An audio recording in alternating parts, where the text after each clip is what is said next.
দর্শক, জন্ম মৃত্যু অবশ্যই আল্লাহর হাতে, কিন্তু যাদের দায়িত্ব থাকে আমাদের সেফটির জন্য, ঢাকা উত্তর সিটি কর্পোরেশনের অবস্থা দেখুন। আপনার মৃত্যু আসবে এটাই স্বাভাবিক, কিন্তু আপনার মরণের জন্য যখন ফাঁদ পেতে রাখা হবে, একটি নয় দুটো নয় তিনটি, তখন অবস্থাটা কি হয়।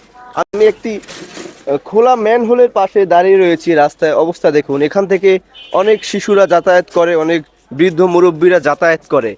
এটি কি হলো? এটি কোনো অবস্থা হলো? সিটি কর্পোরেশনের উদাসীনতার জন্য বেশ কয়েকবার এর আগে এই ম্যানহোলের ভিতর পড়ে এরকম কিছু শিশু কিন্তু মৃত্যুবরণও করেছে।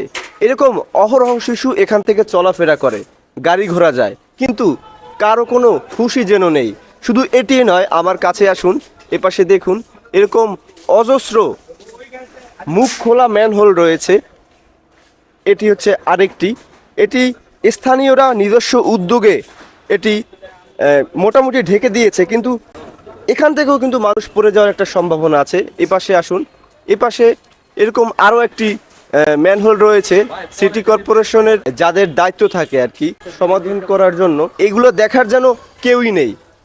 যখনই একটা দুর্ঘটনা ঘটবে তখনই মানুষ বলবে আসলে আমরা তো এর সমাধান করার চেষ্টা করেছি, কিন্তু আজকে এর আগে বহুবার আমি এই রাস্তা থেকে চলাফেরা করেছি, আমি দেখেছি এখন পর্যন্ত এই ম্যানহোলের ঢাকনার ব্যবস্থা করা হয়নি। এখন যদি একটি দুর্ঘটনা হয়, এর দায়ভার কে নেবে?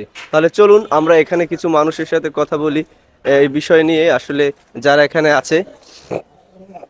এখন আছে দায়িত্বমান থাকলে কি হবে? এটা তো আমরা যাইতে পারতেছি না, এটা তো এখন করবে না। মন্তব্য এটা মানে মেরামত করে দিলে এটা ভালো হয় আর কি, আমাদের জন্য, যাতায়াতের জন্য, সবার জন্য ভালো।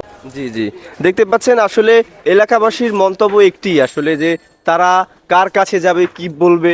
আসলে এই সংক্রান্ত রাস্তাঘাট সংক্রান্ত দায়ভার কিন্তু সিটি কর্পোরেশনের, তারা দায়িত্ব নিয়ে এই সমস্যাগুলো সমাধান করবে।